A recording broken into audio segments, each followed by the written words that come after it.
In the heart of India lies a village where two sets of people coexist. There's the upper castes, the Brahmins, and then there's the Dalits. Your caste, your family's occupation, the kind of clothes you wear, the food you eat, all of it is decided for you at birth. And if you're born a Dalit, life is especially harsh. You're born into a vicious cycle of poverty, illiteracy, and disease.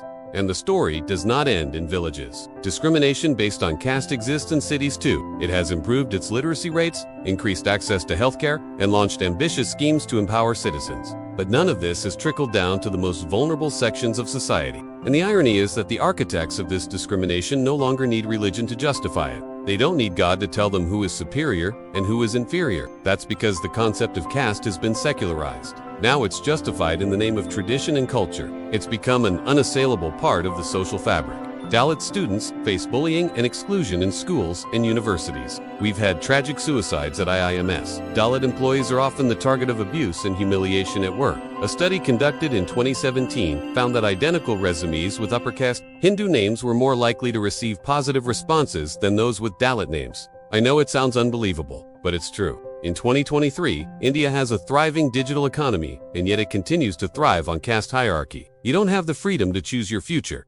It's all decided for you. But why are they called untouchables? Because according to the ancient Hindu scriptures, they were born outside the system. They were not supposed to be here. And so the upper castes built a world where Dalits were considered impure. More than 50,000 cases of atrocities against Dalits and scheduled castes are reported every year. That's more than 137 cases every day. These include beatings, rapes, arson, and even murder.